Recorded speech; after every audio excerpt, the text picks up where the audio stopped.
दुश्मन के अंदर भय होना चाहिए, और ये तभी होगा जब भारत मजबूत होगा, जब भारत एक होगा।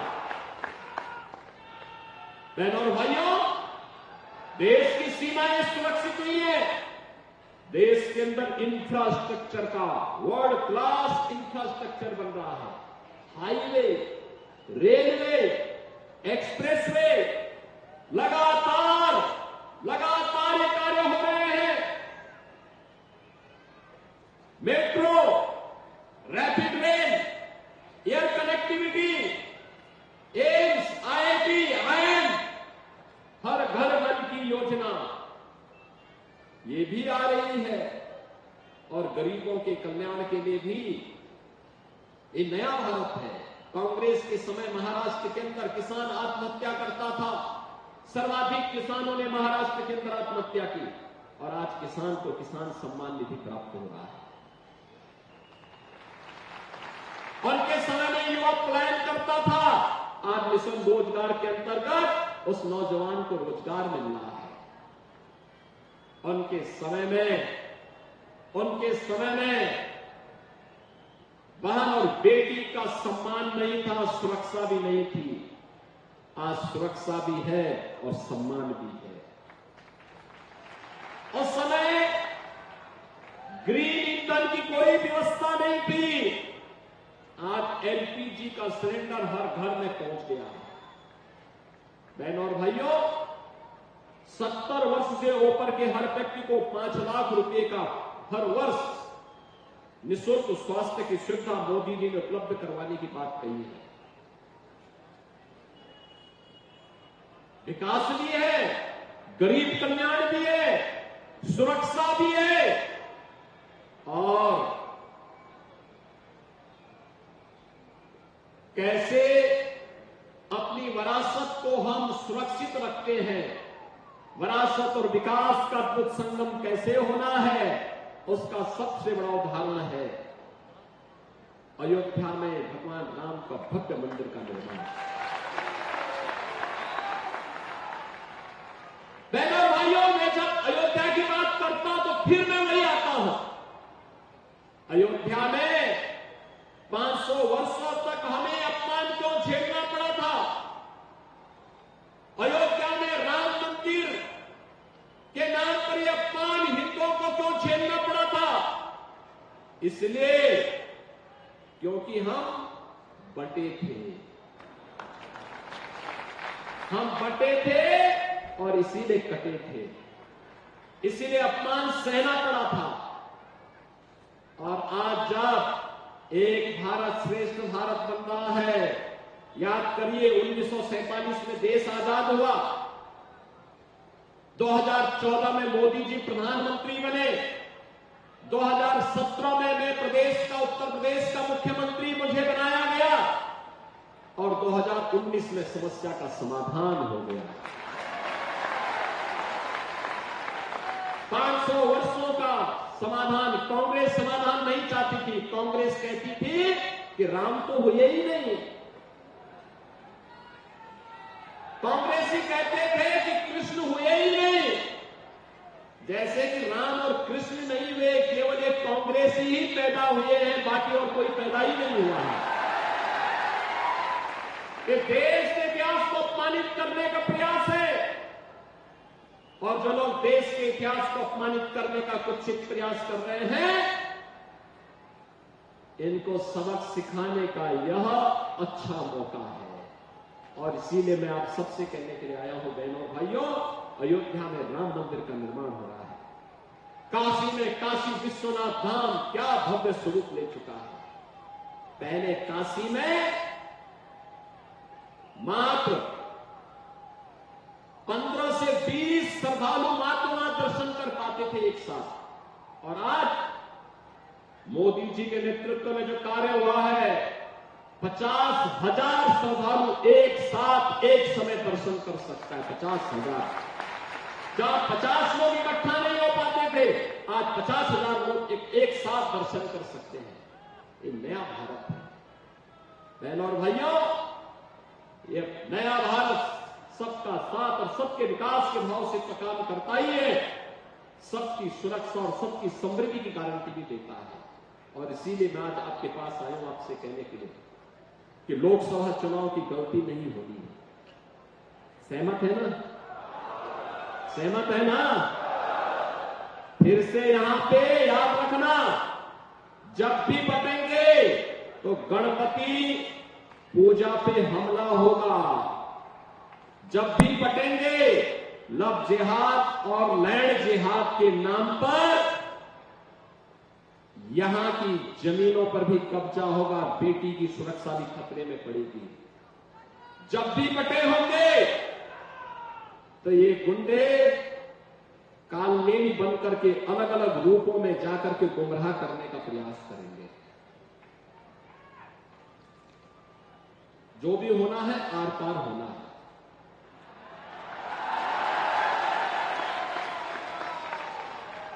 हां भी और ना भी नहीं, या तो हां होगा या ना होगा, कभी पे ना माने वाला बहनों भाई। और इसीलिए मैं कहने के लिए आया हूं, देखो आज यूपी में कोई लव जिहाद नहीं है, लैंड जिहाद भी नहीं है। पहले से ही घोषणा कर दी गई है कि बेटी की सुरक्षा पे किसी ने खतरा पैदा किया, गरीब की जमीन पर और सरकारी जमीन पर कब्जा किया, तो समझो यमराज उसका टिकट काटने के लिए बैठा होगा।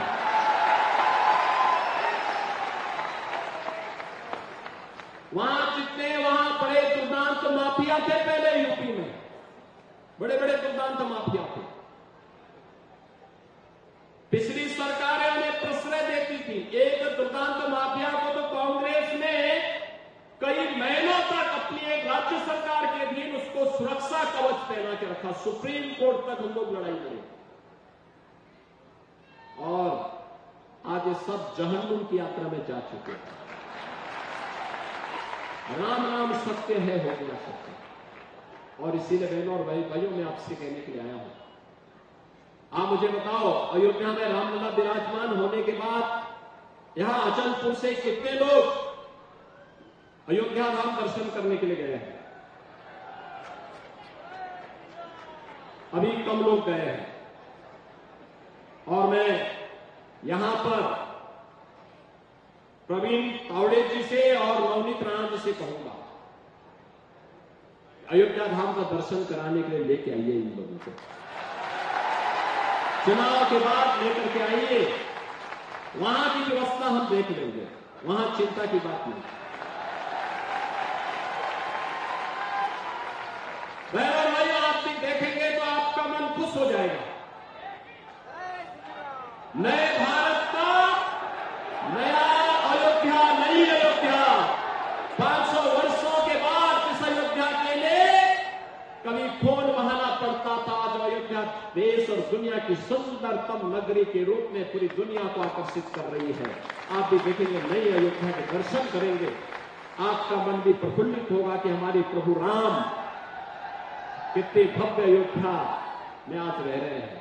और इसलिए बहनों और भाइयों, मेरी आप सबसे विनती है, महाराष्ट्र के अंदर विधानसभा के इस चुनाव में आर पार का फैसला लेना है, और आर पार के फैसले में भारतीय जनता पार्टी का महायुति गठबंधन भारी बहुमत से विजयी बने, डबल इंजन की सरकार महाराष्ट्र के अंदर आए। भारतीय जनता पार्टी के लोकप्रिय प्रदेश अध्यक्ष माननीय श्री चंद्रशेखर बावनकुळे जी, प्रदेश महामंत्री और अकोला पूर्वी से महायुति गठबंधन भारतीय जनता पार्टी के लोकप्रिय प्रत्याशी श्री रणवीर बाबू सावरकर जी,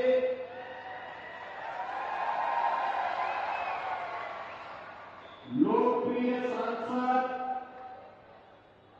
श्री अनूप भाई गोत्रे जी, विधान परिषद सदस्य माननीय श्री बसंत खंडेलवाल जी,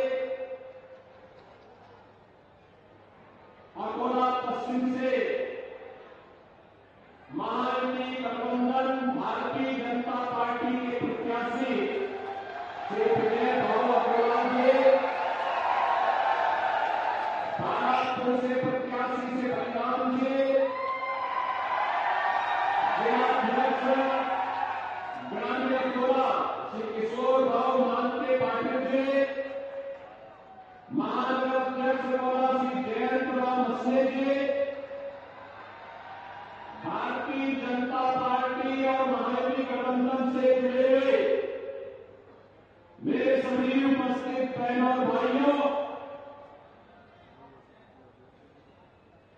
मैं राज राजेश्वर महादेव की आशीर्वाद की इस पावन धरा को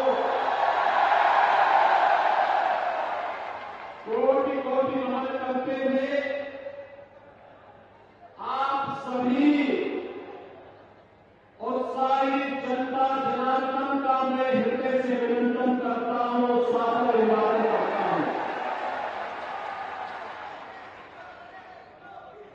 बहनों भाइयों,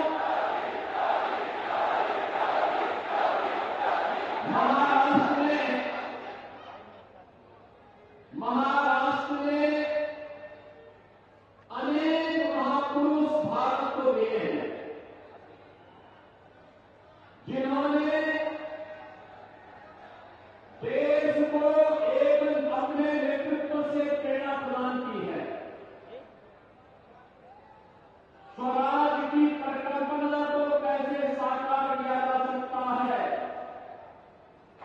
छत्रपति शिवाजी महाराज उसके उदाहरण हैं। पूरा देश उनके प्रति श्रद्धा का भाव रखता है।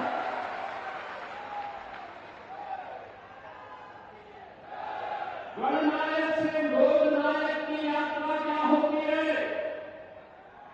लोग मान्य बाल गंगाधर तिलक इसके उदाहरण हैं। बहनों और भाइयों,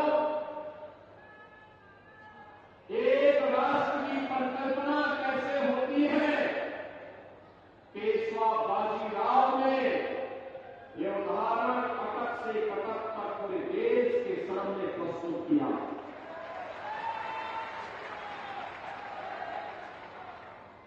दुनिया का सबसे बड़ा सामाजिक संगठन कैसे चलता है? महाराष्ट्र की नागपुर की धरती पर ही 1925 में राष्ट्रीय स्वयंसेवक संघ ने दुनिया के सबसे बड़े सामाजिक संगठन के रूप में अपने आप को स्थापित करके साबित किया। एक देश, एक विधान और सब समान, इस भाव को देने वाले बाबा साहब डॉक्टर भीमराव अंबेडकर भी इसी महाराष्ट्र की धरती की देन है। ऐसी पावन धरा को कौन ऐसा भारतीय होगा जो श्रद्धा भाव के साथ नमन न करना चाहता होगा। और इसीलिए महाराष्ट्र के आप सभी बहनों और भाइयों को मैं सादर अभिवादन करने के लिए आज अकोला में आया हूं, आपसे निवेदन करने के लिए। बहनों और भाइयों, चुनाव अनेक होते हैं। भारत के लोकतंत्र में आप सबको कभी विधानसभा का, कभी लोकसभा का चुनाव करना होता है, कभी स्थानीय निकायों के चुनाव करने होते हैं।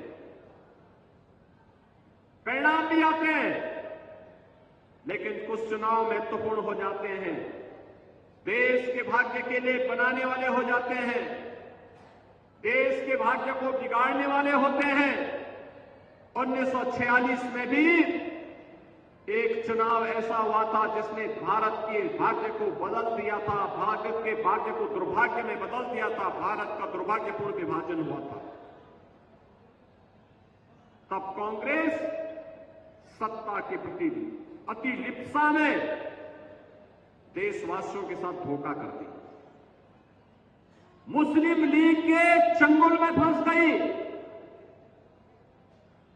और उसके बाद जो कुछ हुआ वो सबके सामने, लाखों हिंदू कटे थे। देश का दुर्भाग्यपूर्ण विभाजन हुआ था।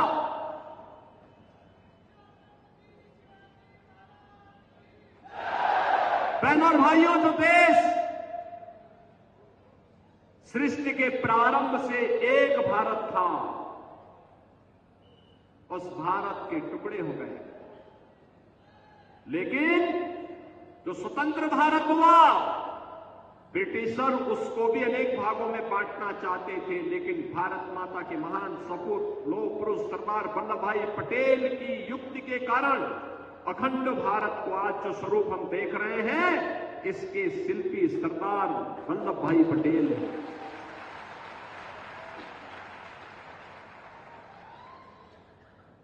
आजकल कांग्रेस के राष्ट्रीय अध्यक्ष श्री मल्लिकार्जुन खड़गे जी अनावश्यक रूप से मेरे ऊपर लाल पीले हो रहे हैं, गुस्से में हैं। खड़गे जी, मेरे ऊपर गुस्सा मत करिए, मैं तो आपकी उम्र का सम्मान करता हूं। आपको गुस्सा करना है तो निजाम पर करिए, हैदराबाद के निजाम को। जिस हैदराबाद के निजाम के रजाकारों ने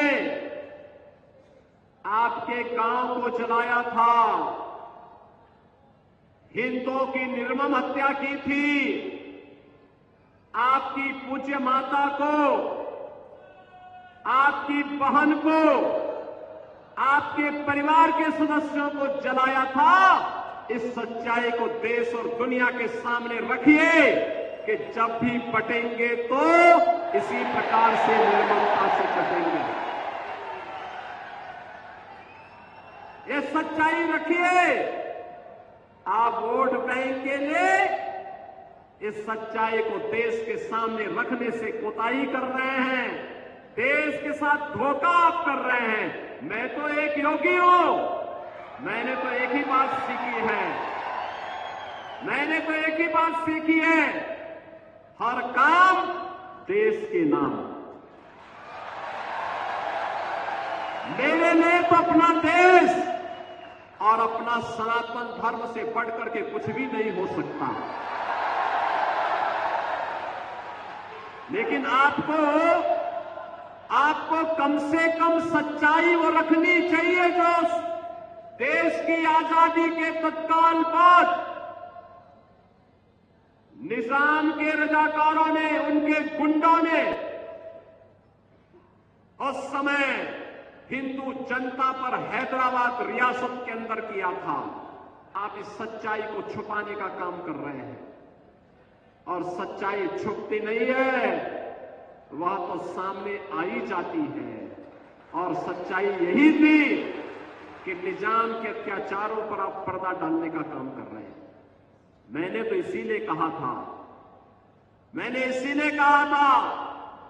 बहनों और भाइयों, किसी भी शोभा यात्रा पर, रामनवमी की हो, गणपति की शोभा यात्रा हो, पथराव वहीं होते हैं जहां बटे हैं।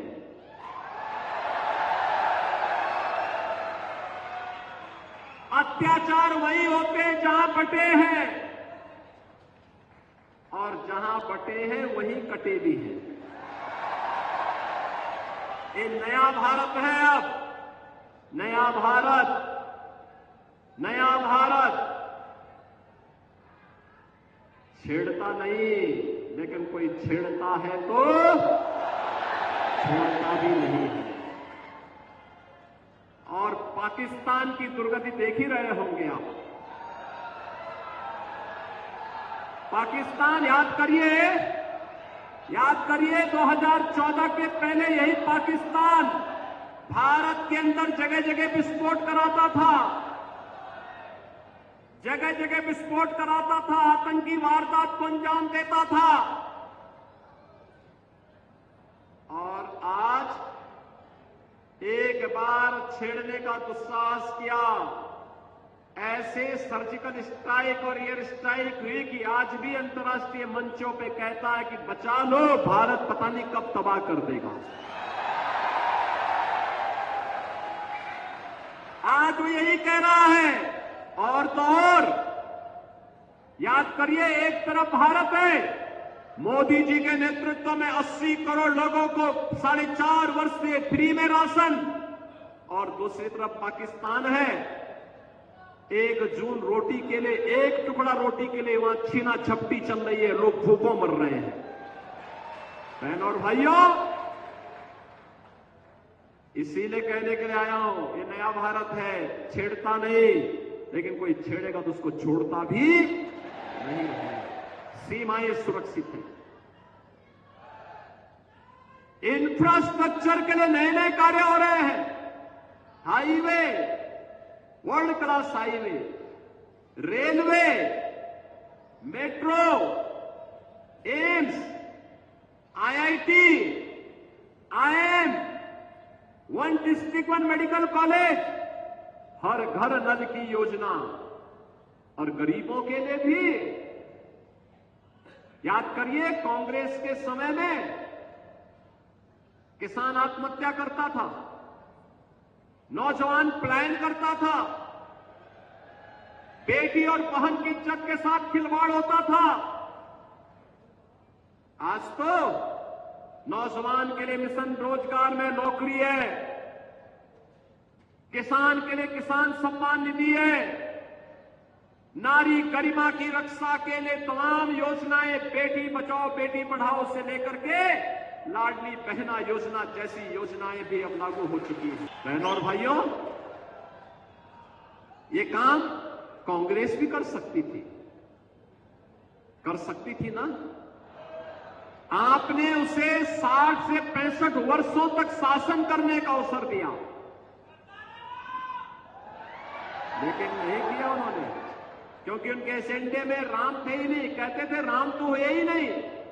यानी जैसे कि धरती की सृष्टि, यानी सृष्टि के प्रारंभ में केवल कांग्रेस ही पैदा हुई थी, और कांग्रेस ने इसलिए डिस्कवरी ऑफ इंडिया लिख दिया, बाकी कोई पैदा ही नहीं हुआ। राम नहीं हुए कहते हैं, कृष्ण हुए ही नहीं ये कहते हैं। हमें नकारने का प्रयास किया जाता है, हमारे अस्तित्व को नकारने का प्रयास एक कांग्रेस कहती है। जो कांग्रेस हमारे अस्तित्व को नकारने का प्रयास करती है, मैं आपसे कहना चाहता हूं, उस कांग्रेस का ही अस्तित्व समाप्त करने का समय आ चुका है। उस कांग्रेस को अब अस्तित्वहीन करिए, क्योंकि ये देश की अपूर्णीय क्षति इससे पहले करे। समय आ गया है, हम भी निर्णायक लड़ाई लड़ें। अयोध्या की समस्या का समाधान न हो, इसके लिए कहते थे राम हुए ही नहीं। आप याद करिए, 14 में मोदी जी देश के प्रधानमंत्री बने, 17 में मुझे उत्तर प्रदेश का मुख्यमंत्री बनाया गया, और 2 वर्ष में उत्तर प्रदेश की समस्या, अयोध्या की समस्या का समाधान मात्र 2 वर्ष में। 500 वर्षों की समस्या का समाधान डबल इंजन की सरकार ने 2 वर्ष के अंदर किया। और बहनों और भाइयों, डबल इंजन सरकार का यही लाभ है, विरासत भी है तो विकास भी है, सुरक्षा है तो समृद्धि भी है। आज महाराष्ट्र महायुति गठबंधन के नेतृत्व में देवेंद्र फडणवीस, केंद्र में गडकरी जी के नेतृत्व में इंफ्रास्ट्रक्चर के वर्ल्ड क्लास कार्य, लगातार ये अभियान आगे बढ़ रहा है, गरीब कल्याणकारी योजनाएं आगे बढ़ रही हैं।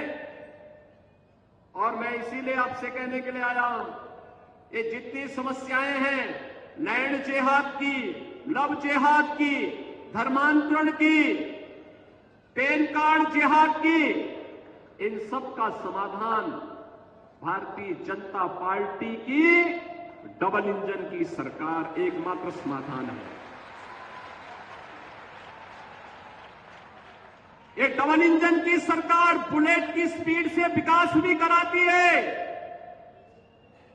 और देशद्रोही तत्वों को राम नाम सत्य है की यात्रा में भी भेजने का काम करती है। बहनों और भाइयों, आप सबसे मैं यही अपील करने के लिए आया हूं। देखिए, देश का इतिहास है, अयोध्या में 500 वर्षों तक अपमान इसलिए झेलना पड़ा क्योंकि बटे थे। काशी में इसलिए झेलना पड़ा क्योंकि बटे थे। मथुरा में इसलिए झेलना पड़ा क्योंकि बटे थे। हमें देश के अंदर अन्य स्थानों पर भी इसीलिए झेलना पड़ रहा है क्योंकि हम बटे थे। ये जाति के नाम पर बांटने वाले जितने भी नेता हैं, ये सभी देश के साथ विश्वासघात कर रहे हैं। ये देश के साथ विश्वासघात कर रहे हैं।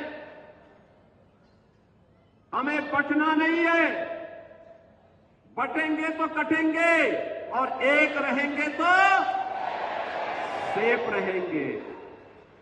ये घर घर पहुंचाइए। ये देश हमारे पूर्वजों का है। आपके पूर्वजों ने इस देश को बनाया है। ये देश किसी पार्टी की बपोती नहीं है। इस देश के लिए आपके पूर्वजों ने अपना लहू बहाया है और इसलिए भारत की एकता और अखंडता को किसी को हमें चोट नहीं पहुंचाने देनी है। इसी के लिए मैं आह्वान करने के लिए आया हूं। ये चुनाव हमारे लिए भारत की अस्मिता और अस्तित्व को बचाने की लड़ाई का हिस्सा है,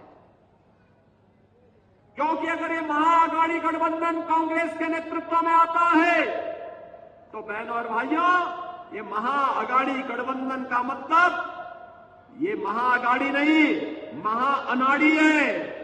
ये राष्ट्र के साथ धोखा देगा, वोट बैंक के लिए लब जिहाद को बढ़ावा देगा, लैंड जिहाद को बढ़ावा देगा, अराजकता को बढ़ावा देगा, गणपति की शोभा यात्रा पर पथराव करवाएगा, रामनवमी के जुलूसों पर हमला करवाएगा। या नहीं चल सकता है। स्वतंत्र भारत इसको स्वीकार करने को तैयार नहीं है। मोदी जी ने तो हमको एक ही बात कही, सबका साथ और सबका विकास का। विकास सबका, सुरक्षा भी सबको, लेकिन तुष्टीकरण किसी का नहीं। तुष्टीकरण किसी का नहीं। तुष्टीकरण से देश नहीं चलेगा। ये देश जब संतुष्टीकरण पर कार्य कर रहा है, सबका साथ और सबके विकास के साथ, तो फिर कैसे तुष्टीकरण? भारत का कानून सब पे लागू हो। अगर कोई भारत के अंदर रह करके पाकिस्तान का झंडा लहराने का काम करेगा तो उसको पाकिस्तान ही भेज देना चाहिए, हिंदुस्तान से उसको बाहर ही कर देना चाहिए। बहनों और भाइयों, ये स्वीकार्य नहीं होना चाहिए। भारत के अंदर रह करके भारत को गाली दोगे, भारत माता के प्रति अपशब्दों का प्रयोग करोगे, भारत के देवीय महापुरुषों के प्रति अपमानजनक टिप्पणी करोगे, तो यह किसी भी स्थिति में स्वीकार्य नहीं, किसी भी स्थिति में स्वीकार्य नहीं।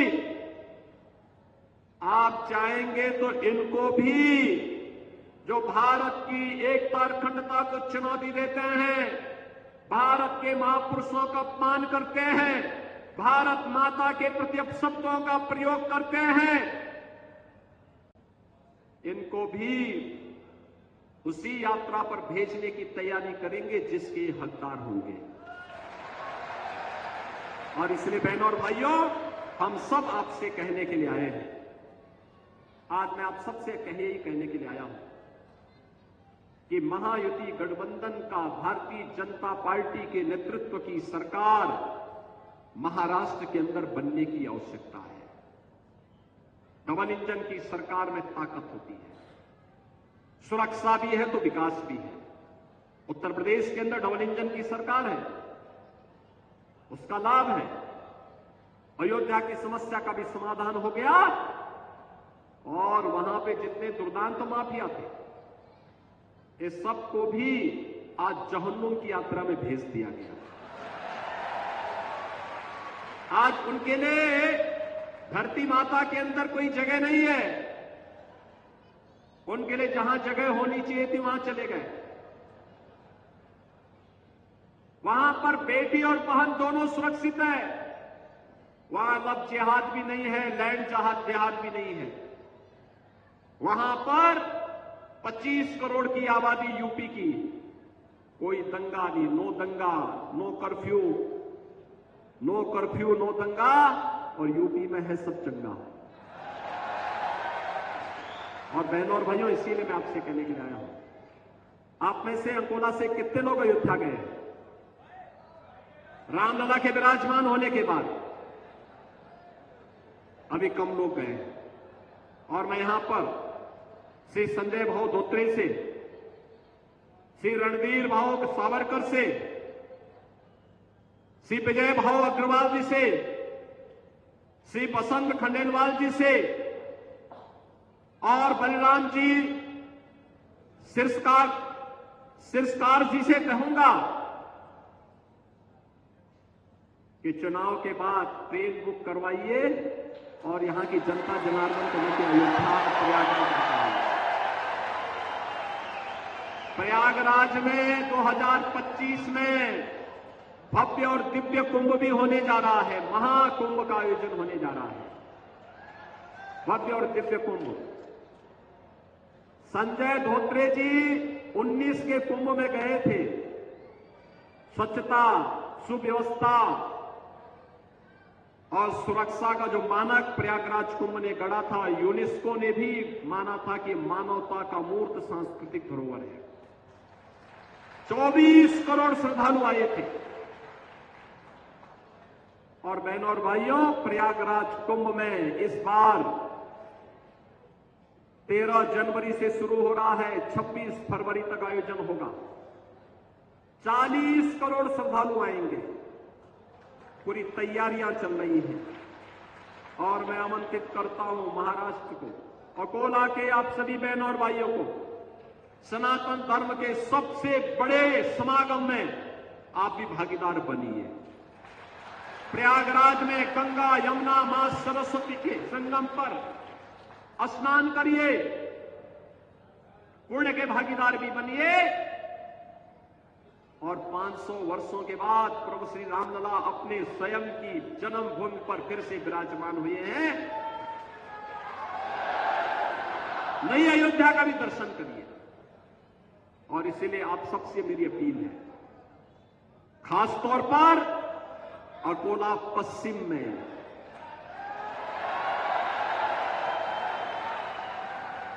अकोला पश्चिम में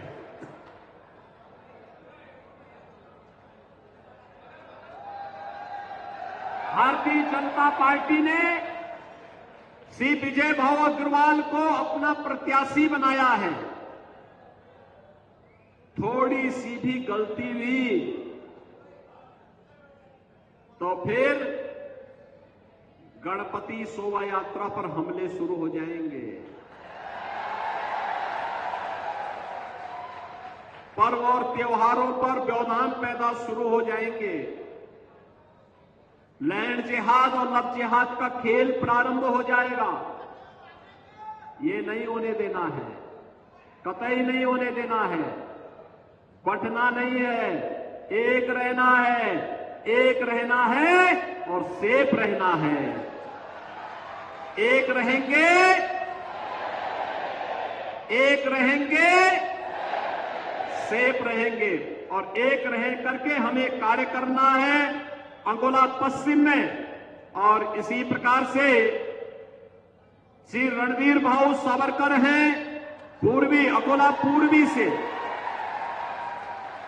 बलराम जी सिरस्कार हैं बालापुर से।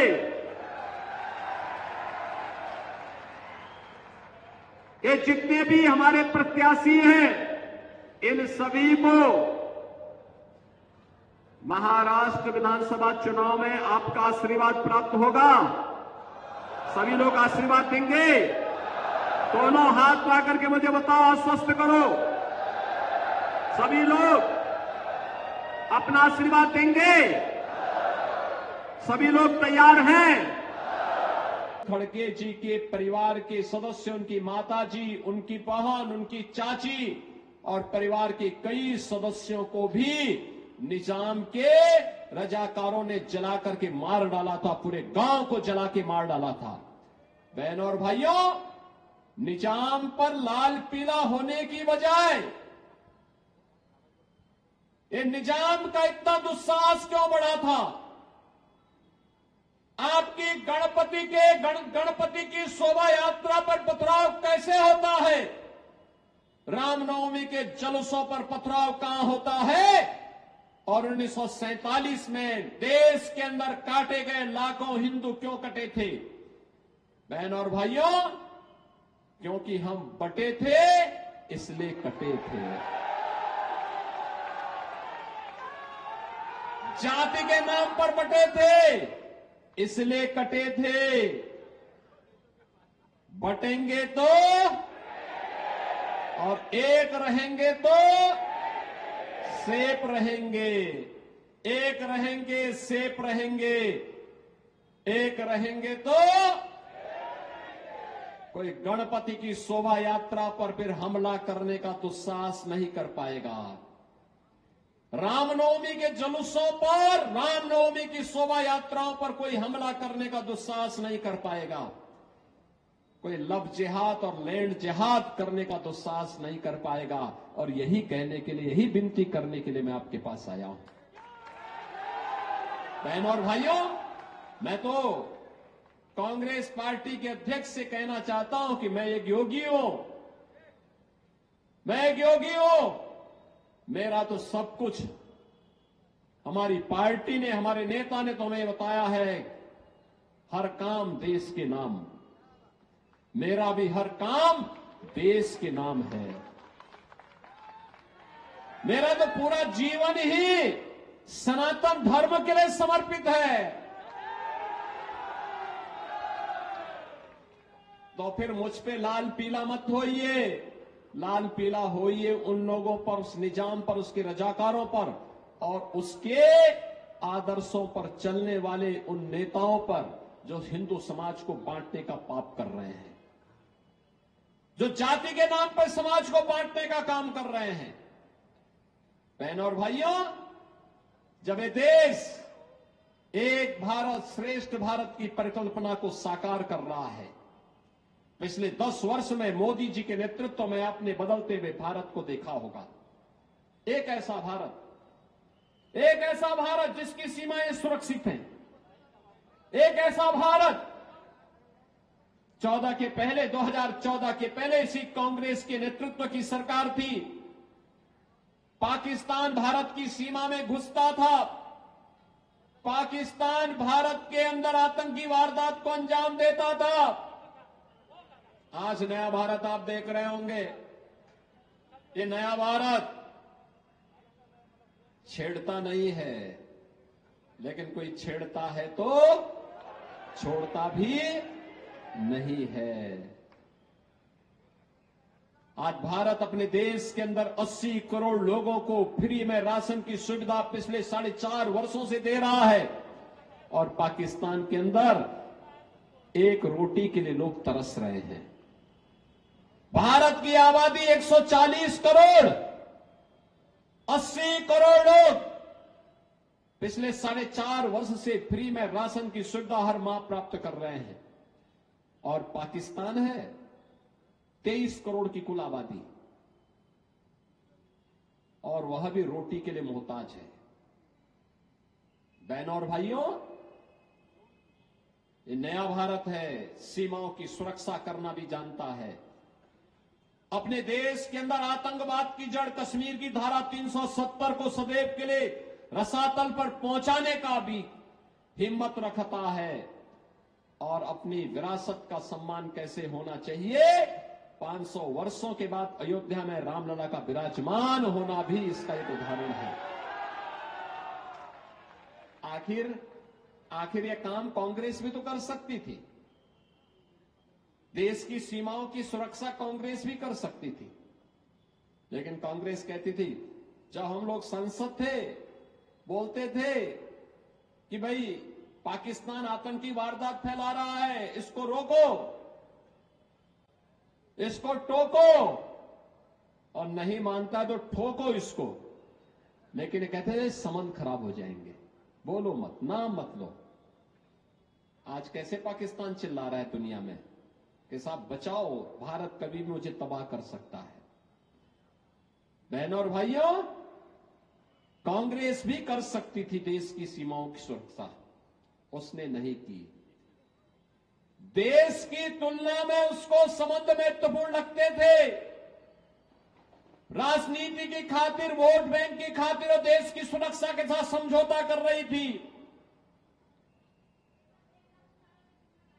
कश्मीर में धारा 370 समाप्त नहीं करना चाहती थी, क्योंकि धारा 370 तो उन्होंने इस देश के अंदर बाबा साहब भीमराव अंबेडकर की भावनाओं के विरुद्ध डाली थी, इसलिए हटाने की भी हिम्मत नहीं कर पा रहे थे, क्योंकि वोट बैंक की चिंता थी। बहनों और भाइयों, कांग्रेस भी अयोध्या में राम मंदिर का निर्माण कर सकती थी, अवसर मिले थे, नहीं किया। वो तो कहती थी कि राम हुए ही नहीं, कृष्ण हुए ही नहीं, जैसे कि भारत का निर्माण इन कांग्रेसियों ने किया हो, डिस्कवरी ऑफ इंडिया से ही ये भारत बना हो। इनको नहीं मालूम कि भारत एक सनातन राष्ट्र है, सृष्टि के प्रारंभ से ही भारत का अस्तित्व है, और राम और कृष्ण हमारे आराध्य देव हैं। और इसीलिए बहनों और भाइयों, मैं आपसे कहने के लिए आया हूं, कांग्रेस न विकास कर सकती है, कांग्रेस न सुरक्षा दे सकती है, कांग्रेस न विरासत का सम्मान कर सकती है, और कांग्रेस बेटी और बहन की सुरक्षा भी नहीं कर सकती। ये भी खतरे में।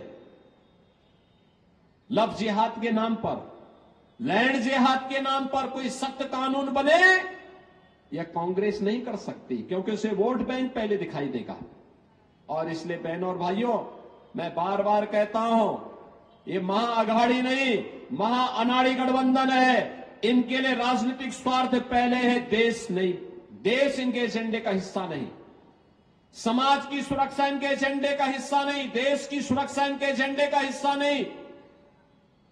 और मैं आप सबसे यही अपील करने के लिए आया हूं कि जिनके एजेंडे में देश नहीं, बेटी और बहन नहीं, देश की माटी नहीं, देश का युवा नहीं, देश का किसान नहीं, देश का व्यापारी नहीं, उसको क्यों चुन के हम भेजेंगे?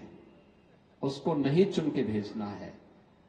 जो देश के हित में काम करे, किसान के हित में, युवा के हित में, नौजवान के हित में, महिलाओं के हित में, किसान के हित में, व्यापारी के हित में काम करे, ऐसी सरकार चाहिए। और यह कार्य डबल इंजन की सरकार कर सकती है, डबल इंजन की भारतीय जनता पार्टी की महायुति गठबंधन की सरकार कर सकती है। बहनों और भाइयों, आपने देखा होगा महाराष्ट्र के अंदर डबल इंजन की सरकार आई, काम फिर से तेजी के साथ आगे बढ़ने लग गए।